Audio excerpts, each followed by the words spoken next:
வணக்கம். இன்னைக்கு வந்து இன்இக்வாலிட்டியோட கண்டினியூஷன் வீடியோ. இதில் நேற்று பார்த்த ப்ராப்ளம்ஸ் போக வேறு என்ன மாதிரி கொஷின்ஸ்லாம் கேட்கலாங்கிறது வந்து இந்த வீடியோவில் கவர் பண்ணலாம். இப்போ வந்து டேரெக்டாக சால்விங் போயிடலாம். ஃபஸ்ட்டு வந்துட்டு என்ன கொடுத்துருக்காங்க, which of the following expression will be true if R greater than O equal to A greater than S less than T. இதை வந்து ட்ரூன்னு சொல்கிற மாதிரி கீழே இருக்க ஆப்ஷனில் வந்து எது வந்து நமக்கு கன்க்ளூட் ஆகும்னு சொல்லி கேட்குறாங்க. அதாவது இது ஸ்டேட்மெண்ட், இது கன்க்ளூஷனு. இந்த கன்க்ளூஷனில் எது வந்துட்டு இந்த ஸ்டேட்மெண்ட்டை வந்து சாட்டிஸ்ஃபை பண்ணுற மாதிரி இருக்குன்னு சொல்லி நம்ம வந்து கண்டுபிடிக்கணும். இந்த மாதிரி டைப் வந்து கொஷின்ஸும் கேட்பாங்க. இப்போ இதில் கேட்குறப்போ நம்ம எப்படி கெஸ் பண்ணோம்னா, இப்போ ஃபஸ்ட்டு ஓவும் டீயும் வந்து கம்பேர் பண்ண சொல்கிறாங்க. ஓக்கும் டீக்கும் பார்த்தீங்கன்னா இங்கே கிரேட்டர் சிம்பிள் இருக்குது, இங்கே less symbol, great symbol, equal symbol எல்லாம் மிக்ஸ் ஆகி வருது. ஸோ நமக்கு வந்து இன்டெஃபினைட் இன்இக்வாலிட்டி இருக்கிறனால இந்த ஆப்ஷன் வந்து சூஸ் பண்ண முடியாது. ஆப்ஷன் டிவிஷன் படி இது தப்பு. அடுத்து எஸ் லெஸ் தென் ஆர் பாருங்கள்.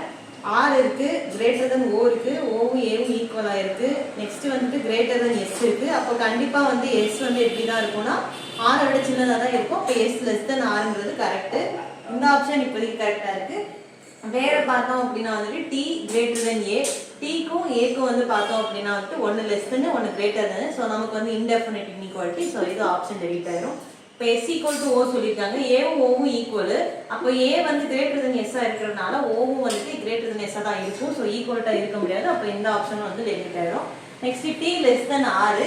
டி லெஸ் தென் ஆறுன்னு பார்த்தா ஆறு இங்கே கிரேட்டர் சிம்பிள் இருக்குது, இங்கே டீக்கு வந்து லெஸ் சிம்பிள் இருக்குது. ஸோ இது ரெண்டுக்குமே வந்து முரண்பாடு. ஸோ இன்டெஃபினைட் இன்இக்வாலிட்டி கிடச்சிரும். அதனால் வந்து இதுவும் வந்து ஆப்ஷன் டெலிட் ஆயிடும். ஸோ அப்போ நம்மளோட ஆன்சர் வந்துட்டு எஸ் லெஸ் தென் ஆர். அது ஒன்று தான் வந்துட்டு இந்த ஈக்குவேஷன் வந்து சாட்டிஸ்ஃபை பண்ணுற மாதிரி இருக்குது. அதனால வந்து இதுதான் வந்துட்டு கரெக்டான ஆப்ஷன். அடுத்து வந்து செகண்ட் பாருங்க. இது எப்படின்னா இது இன்னொரு டைப் ஆஃப் கொஸ்டின். சிம்பிள் வந்து இடையில ஒன்று மிஸ் ஆகி அந்த இடத்துல என்ன சிம்பிள் வரும்ன்றத வந்து நீங்க ஆப்ஷன் வச்சு சொல்ற மாதிரி இருக்கும். Which of the following should replace question mark in order to make p greater than a. அதாவது p greater than a as well as t less than l. இந்த ரெண்டையுமே வந்து சாட்டிஸ்ஃபை பண்ற மாதிரி இந்த இடத்துல என்ன சிம்பிள் வரும் அப்படின்னு சொல்லி கெஸ் பண்ணணும். நார்மலா இந்த ஈக்குவேஷனை மட்டும் நீங்க சாட்டிஸ்ஃபை பண்ணணும்னா இதுல இருக்க எல்லாமே உங்களுக்கு வந்து சாட்டிஸ்ஃபை ஆகும். ஆனா நீங்க என்ன பண்ணணும்னா உங்களுக்கு வந்து எக்ஸ்ட்ராவா p greater than a-வும் t less than l-வும் கொடுத்து இந்த கன்க்ளூஷனுமே இந்த ஸ்டேட்மெண்ட்டோட வந்து கரெக்டாக வர மாதிரி உங்களுக்கு என்ன சிம்பிள் வரும்னு சொல்லி கொஸ்டினில் கேட்டிருக்காங்க. ஸோ நல்லா ரீட் பண்ணிவிட்டு அப்புறம் ஆன்சர் பண்ணுங்கள். இப்போ B greater than L, next இங்கே என்ன வரும், நெக்ஸ்ட் ஏ, இந்த மாதிரி கொடுத்துருக்காங்களா. இப்போ ஃபஸ்ட்டு நம்ம வந்து கம்பேர் பண்ணுறப்போ ரெண்டு ஹாஃபாக பிரிச்சுக்கோங்க. இப்போ பி கிரேட்டர் தென் எல், இந்த இடத்துல என்ன போட்டால் நமக்கு வந்து ஏக்கு சாட்டிஸ்ஃபை ஆகும்னு பார்க்கணும். அதாவது பியும் ஏவும் பார்க்குறப்ப பி வந்து பெருசாக இருக்கணும். அப்போ நம்ம வந்து less than or equal to symbol போட முடியாது. கிரேட்டர் தென் சிம்பிள் எடுத்தோம் அப்படின்னா வந்து நமக்கு கரெக்டாக இருக்கு. அதனால நம்ம இந்த ஆப்ஷன் ஏவை டெலீட் பண்ணிடுறோம். லெஸ் தென் சிம்பிள் நம்மளால போட முடியாது. Greater than or equal to maybe வரலாம், கிரேட்டராகவும் இருக்கலாம், கிரேட்டர் தென் ஈக்குவல். எனக்கு கிரேட்டர் தென் ஆர் ஈக்குவல் டுவா இருந்தாலும் ஏ வந்து லெஸ் தென் பியா தான் கிடைக்கும். அதே மாதிரி கிரேட்டர் தென்னா இருந்தாலும் பி கிரேட்டர் தென் ஏ தான் நமக்கு கிடைக்கும். ஸோ வந்து இந்த ரெண்டு ஆப்ஷன் இப்போதைக்கு இருக்கு. Option either option A or B கொடுத்துருக்காங்க. ஏ வந்து நமக்கு தப்புன்னு பார்த்தாலே தெரிஞ்சிச்சு. அதனால இந்த ஆப்ஷன் நம்ம வந்து டெலீட் பண்ணிடலாம். இப்போ நம்ம பிஆ டிஆ தான் கன்ஃபியூஸ் ஆகுது. அப்போ நம்ம என்ன பண்றோம், அகைன் இந்த செகண்ட் ஹாஃப் எடுத்துக்கிறோம். செகண்ட் ஹாஃப்ல வந்து இங்க ஏ இருக்கு, greater than or equal to n equal to டீன்னு இருக்கு. ஸோ இங்க எல். இப்போ செகண்ட் ஹாஃப் பொறுத்த அளவுக்கு நம்ம டீயும் எல்லும் கம்பேர் பண்ணணும். ஸோ வந்து டி தான் வந்து லெஸ் தென் எல்லா இருக்கணும். ஸோ அப்போ எல்லை பொறுத்த அளவுக்கு இங்கே கிரேட்டர் சிம்பிள் தான் வரணும். இங்கே ஒருவேளை கிரேட்டர் தென் ஆர் ஈக்குவல் டுவா இருந்துச்சு அப்படின்னா வந்துட்டு உங்களுக்கு வந்து இந்த டீயும் இந்த எல்லுன்றது வந்து பாதிப்பு ஏற்படும். ஏன்னா இப்போ வந்து உங்களுக்கு கொஸ்டின்ல என்ன கொடுத்துருக்காங்க, எல் தான் வந்து பெருசா இருக்குன்னு சொல்லி கொடுத்துட்டாங்க. ஆனா நம்ம வந்து இந்த இடத்துல greater than or equal to choose பண்ணோம் அப்படின்னா எல் வந்து greater than or equal to டீன்ற மாதிரி உங்களுக்கு வந்துடும். ஸோ வந்து நம்மளோட இந்த ஸ்டேட்மெண்ட் வந்து கொலாப்ஸ் ஆகுறதுனால நம்ம வந்து கிரேட்டர் சிம்பிள் தான் வந்து சூஸ் பண்ணணும் ஆன்சர்ல. நல்லா நோட் பண்ணிக்கோங்க. பி கிரேட்டர் தென் எல், நம்ம ஃபர்ஸ்ட் கண்டிஷன் படி பி கிரேட்டர் தென் ஏவா இருக்கணும். அப்ப ஏ வந்து பியை விட சின்னதா இருக்கணும்னா இந்த இடத்துல ஒன்று கிரேட்டர் சிம்பிள் வரலாம், or greater than equal to symbol வரலாம். அதை தவிர்த்து இருக்க எல்லா ஆப்ஷனையும் நம்ம வந்து டெலீட் பண்ணிட்டோம். ரிமைனிங் என்ன பண்றோம் அப்படின்னா இந்த டி லெஸ் தென் எல்க்கு அகைன் செக் பண்றோம். அப்ப இதுல இருந்து இது வரைக்கும் செக் பண்றப்போ நீங்க ஒருவேளை greater than or equal to போட்டீங்க அப்படின்னா உங்களுக்கு இந்த கண்டிஷன்ல வந்து greater than or equal to change ஆகும். அப்படி சேஞ்ச் ஆகுறதுனால உங்களுக்கு அந்த ஸ்டேட்மெண்ட் சேஞ்ச் ஆகுது. நமக்கு இந்த கன்க்ளூஷன், இந்த ரெண்டு கன்க்ளூஷனுமே நமக்கு வந்து சாட்டிஸ்ஃபை ஆகணும், இந்த ஈக்குவேஷனோட சாட்டிஸ்ஃபை ஆகணும். அது போக அந்த சிம்பிளுமே வந்து இது எல்லாத்தையுமே வந்து சாட்டிஸ்ஃபை பண்ற மாதிரி இருக்கணும். அதனால நம்மளோட ஆப்ஷன் வந்து பி தான் இதுல correct. Greater than or equal வந்து சூஸ் பண்ண முடியாது. இந்த மாதிரி சின்ன சின்ன விஷயத்த நோட் பண்ணி சால்வ் பண்ணிங்கன்னா இன்இக்வாலிட்டிஸ் வந்து ரொம்ப ரொம்ப ஈஸியாக இருக்கும். ஓகே, நெக்ஸ்ட் வந்துட்டு இது இன்னொரு டைப் ஆஃப் கொஸ்டின். அதாவது ஒரு லெட்டர்ஸ் 5 லெட்டர்ஸ்க்கு நடுவில் என்னென்ன ஈக்குவாலிட்டி வரும்ன்ற எல்லாமே நீங்கள் தான் கண்டுபிடிக்கணும். ஒரு ஆப்ஷனில் 4 இன்இக்வாலிட்டி இருக்கும். அதாவது இங்கே 4 இருக்குல்ல, அதே மாதிரி எல்லா ஆப்ஷன்ஸ்லையும் வந்துட்டு உங்களுக்கு 4 இன்இக்வாலிட்டிஸ் இருக்கும். இப்போ இதை வந்து இந்த டேஷில் ஃபில் பண்ணுற மாதிரி உங்களுக்கு என்ன வரும்ன்றது வந்து நீங்கள் கண்டுபிடிக்கணும். இங்கே என்ன கேட்டிருக்காங்கன்னா, which of the following should fill in the blank space in order to make f greater than n and u greater than d வந்துட்டு definitely false. அப்போ நமக்கு இது வரைக்கும் ட்ரூ தானே பார்த்தோம். அப்போ வந்து ஒரு ஸ்டேட்மெண்ட் இருக்கு, ஒரு கன்க்ளூஷன் இருக்கு. அந்த கன்க்ளூஷன்ல இது ரெண்டையும் வந்து நீங்க பூர்த்தி செய்யற மாதிரி ஆன்சர் பண்ணுங்க அப்படின்ற மாதிரி தான் வந்து கேட்பாங்க. ஆனா இதுல பாருங்களேன், ஃபால்ஸ்ன்னு கேட்டிருக்காங்க. ஃபால்ஸ்னா என்ன அர்த்தம்னா, இது f greater than n u greater than d வந்து சாட்டிஸ்ஃபை பண்ணக்கூடாது. அப்ப இந்த கண்டிஷன் இருக்கக்கூடாதுன்னா நம்ம எப்படி அசியூம் பண்ணிக்கலாம்னா, f லெஸ் தென் n ஆவும் u லெஸ் தென் d ஆவும் நம்ம அசியூம் பண்ணிக்கலாம். டெஃபினெட்லி ஃபால்ஸ்ன்னு கொடுத்தாங்கன்னா நீங்க வந்து சேஞ்ச் பண்ணிக்கணும் உங்க கன்க்ளூஷனை. கொடுத்த கன்க்ளூஷனுக்கு தப்பா வந்து அப்படின்னு சொல்லி கொஸ்டின் கேட்டிருக்காங்க. இப்போ நீங்க என்ன பண்ணணும் அப்படின்னா, இந்த கண்டிஷன் வந்து சேஞ்ச் பண்ணிக்கோங்க. அப்ப f greater than n தான் இருக்கக்கூடாது, அப்ப f less than n இருக்கலாம்ல. அதே மாதிரி u less than d வந்து நம்ம கேட்போம். ஸோ இதை சாட்டிஸ்ஃபை பண்ற மாதிரி இந்த blank ஸ்பேஸ்ல வந்து நம்ம இப்போ ஃபில் பண்ணலாமா? இப்போ இங்க என்ன சொல்லிருக்காங்க, ஃபர்ஸ்ட் f வந்து greater than n இருக்கக்கூடாது. ஸோ f வந்து நான் less than n இருக்கலாம். அப்ப f க்கும் n க்கும் நடுவில் இருக்கிற இங்க ஏதோ ஒரு இடத்துல less than சிம்பிள் தான் வரணும். மேபி இங்கே வரலாம், இல்ல இங்கே வரலாம். ஆனா எனக்கு வந்து less than சிம்பிள் தான் வந்து வரணும். அப்ப less than சிம்பிள் தவிர்த்து ஃபர்ஸ்ட் ஆப்ஷன்ல என்ன இருக்கோ அதெல்லாம் நம்ம delete பண்ணிடலாமா? இப்போ இங்க greater than சிம்பிள் இருக்கு, இங்க greater than equal இருக்கு, இது ரெண்டையும் நம்ம delete பண்ணிட்டோம். செகண்ட் திங் வந்து u greater than d இருக்கணும். அப்ப u வந்து கண்டிப்பா u greater than d இருக்க கூடாது. அப்ப நமக்கு வந்து u less than d இருக்கணும். அப்ப u க்கும் d க்கும் நடுவுல இருக்க ரிலேஷன் வந்து இங்கே ஏதோ வந்து less than சிம்பிளா தான் இருக்க முடியும். அப்ப இங்க greater than சிம்பிளா இருந்தா நம்ம வந்து அந்த ஆப்ஷன் டெலிஷன் மெத்தட் படி delete பண்ணிடலாமா? ஏன்னா இங்க ஒரு greater than சிம்பிள் இருக்கு, இங்க ஒரு greater than சிம்பிள் இருக்கு. அதனால வந்துட்டு உங்களுக்கு வந்து சேஞ்ச் ஆகும். ஓகே, அடுத்து வந்து நம்ம லாஸ்ட் ப்ராப்ளம் வந்து ஃபால்ஸ் ஸ்டேட்மெண்ட் கொடுத்துருந்தாங்க. இப்போ வந்து நமக்கு ட்ரூ ஸ்டேட்மெண்ட். அதே மாதிரி இப்போ நம்ம பார்த்த மாடல் வரைக்கும் ரிப்பீட்டடா நிறைய மாடல்ஸ் கேட்டிருக்காங்க. இந்த கொஸ்டின் வந்துட்டு SBIல வந்து கேட்டிருக்காங்க. இது ITPS இந்த மாதிரி இயர் கொஸ்டின்லாம் கொஞ்சம் இப்போ சால்வ் பண்ணலாம். இப்போ வந்து என்ன கொடுத்துருக்காங்கன்னா, கொடுத்துருக்கிற எக்ஸ்பிரஷன் வந்து எந்த கன்க்ளூஷன் வந்து சாட்டிஸ்ஃபை ஆகுன்றது ஆப்ஷன்ல கொடுத்துருக்காங்க. இது எது வந்து ட்ரூ ஆகும் அப்படின்றது வந்து நீங்க சொல்லணும். இப்போ வந்து p less than t less than or equal to greater than s greater than m greater than or equal to w இருக்கு அப்படின்னா இந்த ஆப்ஷன் எது வந்து சாட்டிஸ்ஃபை ஆகும் சொல்லி கேட்குறாங்க. இப்போ first w less than or equal to p check பண்ணலாமா? w க்கும் p க்கும் செக் பண்ணினா இங்க வந்து ஒரு greater than or equal to, இங்க வந்து less than or equal to. So option வந்து delete ஆயிடும். இது indefinite inequality அப்படிங்கிறதுனால. அடுத்து s less than p பார்ப்போம். அப்படின்னா s இங்க இருக்கு, p இங்க இருக்கு, இங்கே அதே மாதிரி less than greater than அப்படிங்கிறதுனால இது indefinite inequality. ஸோ அது வந்து கேன்சல் ஆகும். m greater than p check பண்ணுங்க. m அதே மாதிரி p இங்க greater than இங்க less than. ஸோ அப்போ இந்த ஆப்ஷன் delete ஆகும். அப்போ w less than q கரெக்டாக வருமான்னு பார்த்தா w இங்க இருக்கு, q இங்க இருக்கு. ஸோ இது greater than, இங்கே greater than, இங்கே greater than or equal to. So அப்போ இதை வச்சு நம்ம வந்து q greater than w வந்து நம்ம சொல்லலாம். ஸோ அப்போ ஆப்ஷன் D வந்து நம்ம கரெக்டாக இருக்கும்.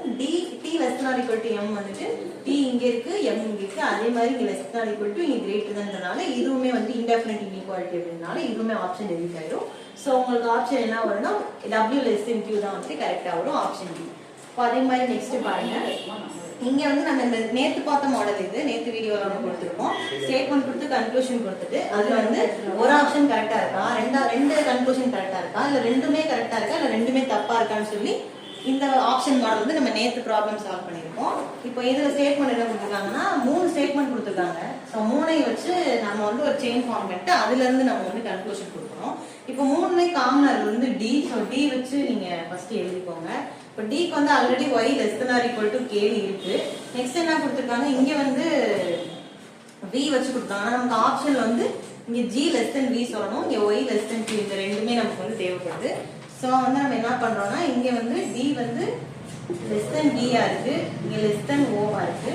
ஓகே, அடுத்து அதே மாதிரி நீங்க q செக் பண்ணீங்க அப்படின்னா q வந்துட்டு அதுவும் less than q தான் இருக்கு. g மட்டும் தான் நமக்கு வந்து கன்ஃபியூஸ் ஆகுது. ஸோ வந்து d greater than or equal to g. So இந்த இது வந்து நமக்கு இப்போதைக்கு சொல்ல முடியாது, இது நம்ம வந்து செயின் ஆல்ரெடி இருக்கிறது. இந்த greater than or equal to g மட்டும் நமக்கு வந்து கொஞ்சம் கன்ஃபியூஷன் ஆயிருக்கு. ஓகே, நம்ம இப்போ என்ன சொல்லணும் அப்படின்னா y less than q-வும் g greater than v-யும் செக் பண்ணி பார்க்கணும். g வந்து நம்ம லாஸ்டா செக் பண்ணலாம். y less than q check பண்ணுங்க. y இருக்கு, அதே ரிலேஷன்ல less than or equal to k இருக்கு. நெக்ஸ்ட் வந்துட்டு இங்க வந்து less than, இங்க less than, இங்க less than. அப்ப இத வச்சு நம்ம y-யும் q-வையும் கனெக்ட் பண்ணோம் அப்படினா y less than q வந்து நம்மளால சொல்ல முடியும். இல்லனா q greater than y ன்னு நம்மளால சொல்ல முடியும். இப்போ நம்ம என்ன பண்றோம் அப்படினா g செக் பண்ண போறோம். g க்கும் v க்கும் செக் பண்ணனும். சோ வந்து g d ஐ பொறுத்த அளவுக்கு g க்கு வந்து greater than or equal to y இருக்கு, v ஐ பொறுத்த அளவுக்கு less than or equal to y இருக்கு. சோ v யும் g யும் நம்மளால சொல்ல முடியாது, அது indefinite inequality அப்படிங்கிறதுனால இதுல நமக்கு வந்து second option y less than q மட்டும் தான் கரெக்ட்டா இருக்கும். சோ ஆப்ஷன் வந்து 2 follows தான் வந்து இதோட கரெக்ட்டான ஆன்சர். ஓகே, நெக்ஸ்ட் நம்ம ஃபிஃப்த் क्वेश्चन சால்வ் பண்ணலாம். ஃபிஃப்த் என்ன கொடுத்திருக்காங்கன்னா which of the following expression is false if s greater than v. s greater than vங்கிறது ஒரு கன்க்ளூஷன். இங்க கொடுத்திருக்கிற அஞ்சுமே வந்து ஸ்டேட்மென்ட். இந்த ஸ்டேட்மென்ட்டோட அந்த கன்க்ளூஷன் எது வந்து நமக்கு சாட்டிஸ்ஃபை பண்ணதோ அதுதான் நம்மளுடைய ஆன்சர். ஆனா இங்க என்ன கொடுத்திருக்காங்கன்னா எது வந்து தப்பான எக்ஸ்பிரஷன். அப்ப தப்பான எக்ஸ்பிரஷனை கண்டுபிடிக்கணும். கரெக்டானதுனா நம்ம ரிஜெக்ட் பண்ணிட்டு தப்பானது எதுவோ அதை வந்துட்டு நம்ம சூஸ் பண்ண போறோம். ஸோ நம்ம கொடுத்துருக்கிற இப்போ ஈக்குவாலிட்டி இந்த மாதிரி இருந்துச்சுன்னா டேரெக்டாகவே அதை வந்து நம்ம செக் பண்ணி பார்த்தோம்னா, இப்போ இந்த மாதிரி கொடுத்துருந்தாங்கன்னா செயினா செக் பண்ணிட்டு செயினா கன்வெர்ட் பண்ணிட்டு அதுக்கப்புறம் செக் பண்ணுவோம். ஸோ ஃபர்ஸ்ட் வந்துட்டு இது செக் பண்ணிடலாமா? S greater than B greater than or equal to Q equal to G greater than or equal to V greater than B. ஓகேயா? ஸோ அப்போ இதில் நம்ம எஸ் கிரேட்டர் தென் பி தான் check பண்ணணும். S இங்கே இருக்கு, வி இங்கே இருக்கு. ஸோ அப்போ எஸ் இங்கே கிரேட்டர் தென் தான் இருக்கு, இங்கேயும் greater than or equal to தான் இருக்கு, இங்கே ஈக்குவல் டு இருக்கு, இங்கே greater than or equal to தான் இருக்கு. அப்போ இதுல இருந்து நம்ம டைரக்டா எஸ் கிரேட்டர் தென் பின்ற கன்க்ளூஷன் வந்து கொடுக்க முடியும். ஸோ அப்போ இது வந்து கரெக்டான ஆப்ஷனு. ஸோ நெக்ஸ்ட் செக் பண்ணுவோம். இதை நம்ம லாஸ்ட்டாக செக் பண்ணுவோம். நெக்ஸ்ட் அதே மாதிரி சேம் இன்இக்வாலிட்டி இருக்கு, இதை செக் பண்ணுங்க. b less than or equal to a less than or equal to l equal to r less than s. So நம்ம என்ன சொல்லணும்? s தான் greater than b ன்னு சொல்லி சொல்லணும். இங்க v இருக்கு, இந்த v less than or equal to next அதே மாதிரி less than or equal to இங்க equal to இங்க s. ஸோ இது வந்து நம்ம வந்து s தான் வந்து v யோட பெருசா இருக்குன்னு சொல்லி கன்க்ளூட் பண்ணிக்கலாமா? அப்போ இந்த ஆப்ஷனும் நம்மளை பொறுத்தளவுக்கு correct. Next b d e இந்த மூணை நம்ம செக் பண்ணணும். ஓகே, நம்ம e செக் பண்ணலாமா? ரெண்டு இன்இக்வாலிட்டி நம்ம கம்பைன் பண்ணலாம். ஸோ வந்து first s greater than t equal to o greater than or equal to p. இங்க p வந்து இந்த ஈக்குவேஷனோட ஜாயின் பண்ணினா equal to j, அதுக்கப்புறம் வந்துட்டு j greater than b. So இந்த இதுல வந்து நம்ம s greater than v வருதான்னு செக் பண்ணலாமா? greater equal to greater than or equal to greater. So mostly இந்த மாதிரி இருந்துச்சுன்னா நீங்க டைரக்டா ஆன்சர் சொல்லிடலாம் s greater than v. அப்போ இந்த ஆப்ஷனும் கரெக்ட். ஸோ நெக்ஸ்ட் டி ஆப்ஷனுக்கு செக் பண்ணி பார்க்கலாமா? டி ஆப்ஷனுக்கு செக் பண்ணீங்க அப்படின்னா S greater than C greater than or equal to F. இந்த மாதிரி கொடுத்தா கன்ஃபியூஸ் ஆகக்கூடாது. கிரேட்டர் சிம்பிளும் ஈக்குவலும் நியர்லி வந்துச்சுன்னா அதை நம்ம greater than or equal to சொல்லுவோம். Next less than or equal to H. இப்போ வி லெஸ் தென் எஃப் இதை நம்ம எங்கே ஜாயின் பண்ணுவோம்? எஃபோட ஜாயின் பண்ணுவோம். ஸோ வந்து வி எஃப் வந்து கிரேட்டர் தென் v ஆ இருக்கும். நமக்கு s and v தான தேவை, அதனால நான் இந்த h வந்து எடுத்துட்டேன். சோ அங்க இப்ப தேவை இல்ல அப்படினா s க்கு v க்கு கம்பேர் பண்ணீங்கன்னா s தான் greater than v ன்னு சொல்லி நமக்கு கிடைக்குமா? சோ வந்து இந்ததுமே கரெக்ட். சோ அப்ப இதுதான் ஆப்ஷன் தப்பா இருக்கு, நம்ம இதுதான் சூஸ் பண்ண வேண்டியிருக்கும். இருந்தாலும் எதுக்கு செக் பண்ணிடுவோம். p less than a less than or equal to s less than or equal to t. இங்க என்ன கொடுத்திருக்காங்க? t வந்து less than o, அதாவது t less than o. Next அதே மாதிரி o வந்துட்டு less than or equal to v கொடுத்துருக்காங்களா? இப்போ இதுல நம்ம s க்கும் v க்கும் வந்து செக் பண்ணி பார்த்தீங்க அப்படின்னா s less than or equal to less than less than v ஆ தான் நம்ம இருக்க முடியும். either less than ஆ இருக்கலாம், இல்ல less than or equal to ஆ இருக்கலாம். நமக்கு greater than தான் வந்து கண்டுபிடிக்கணும். சோ அப்ப அதன்படி நமக்கு ஃபால்ஸா இருக்கிற ஸ்டேட்மென்ட் வந்துட்டு b. சோ ஆப்ஷன் b தான் வந்துட்டு இதோடைய ஆன்சர். ஓகேவா? இந்த மாதிரி क्वेश्चंसலாம் வந்துட்டு நமக்கு SBI அதுக்கப்புறம் இதுல PO எக்ஸாம்லயே கேட்டுட்டாங்க. இந்த மாதிரி பேட்டர்ன் இருக்க क्वेश्चन. இன்இக்வாலிட்டிஸ் வந்து ரொம்ப ரொம்ப ஈஸியான டாபிக். இதுல வந்து கேக்குற டைப் எப்படி இருக்கும் அப்படின்னா ஃபர்ஸ்ட் ஃபாலோஸ் டைப் கேட்பாங்க. ஆப்ஷன் 1 ஃபாலோ, ஆப்ஷன் 2 ஃபாலோ அந்த டைப் கேட்குறாங்க. அப்படி இல்லைன்னா இந்த மாதிரி ஃபால்ஸ் டைப் क्वेश्चन கேட்குறாங்க. அப்படி இல்லைன்னா ட்ரூ டைப் क्वेश्चन, ட்ரூ கொடுத்து கன்க்ளூஷன் ஸ்டேட்மெண்ட் கண்டுபிடிக்கிறது. அதுக்கப்புறம் இன்இக்வாலிட்டிக்கு வந்து பிளாங்க் விட்டு அந்த இடத்துல என்ன இன்இக்வாலிட்டி வரும்ன்றதை கண்டுபிடிக்கிறது. இந்த மாதிரி ஒரு 4-5 டைப்ஸ் தான் வந்துட்டு இன்இக்வாலிட்டிஸ்ல இருக்கு. மோஸ்ட்லி இந்த வீடியோஸ் நம்ம பார்த்த எல்லா கொஸ்டின்ஸுமே வந்துட்டு இயர் கொஸ்டின்ல தான் இருந்து எடுத்திருக்கேன். ஸோ வேற ஏதாச்சும் இந்த மாதிரி டிஃப்ரெண்ட்டாக இருக்குது அப்படின்னா நெக்ஸ்ட் வீடியோவில் பார்க்கலாம். இல்லை சேம் இதே பேட்டர்னில் தான் இருக்குன்னா நம்ம வந்து நெக்ஸ்ட் வேற வீடியோ பார்க்கலாம். தேங்க்யூ. ஓகே, இது வந்து எம்பிபிஎஸ்ல வந்துட்டு ப்ரிலிம்ஸ்ல கேட்ட 2016 கொஸ்டின். இந்த கொஸ்டின்ல வந்துட்டு கொஸ்டின் மார்க் இருக்கிற இடத்த ரீப்ளேஸ் பண்ற மாதிரி உங்களுக்கு என்ன ஆன்சர் வரும்னு சொல்லி கேட்டிருக்காங்க. இந்த இடத்துல என்ன இன்இக்வாலிட்டி வரும்னு சொல்லி கண்டுபிடிக்கணும். அந்த இன்இக்வாலிட்டி வந்து உங்களுக்கு எஃப் கிரேட்டர் தென் சிங்கிற இந்த கன்க்ளூஷன் வந்து சாட்டிஸ்ஃபை பண்ணணும். இங்க ட்ரூ தான் கொடுத்துருக்காங்க. இந்த இன்இக்வாலிட்டிக்கு இங்க என்ன இன்இக்வாலிட்டி நமக்கு இந்த எக்ஸ்பிரஷன்ல என்ன இன்இக்வாலிட்டி வந்து நம்ம சப்ஸ்டியூட் பண்ணோம்னா இந்த எஃப் கிரேட்டர் தென் சி வந்து நமக்கு சாட்டிஸ்ஃபை ஆகும் அப்படிங்கிறத வந்து கமெண்ட்ஸ்ல சொல்லுங்க. இதுக்கான ஆன்சர் வந்துட்டு நெக்ஸ்ட் வீடியோல பார்க்கலாம். தேங்க்யூ.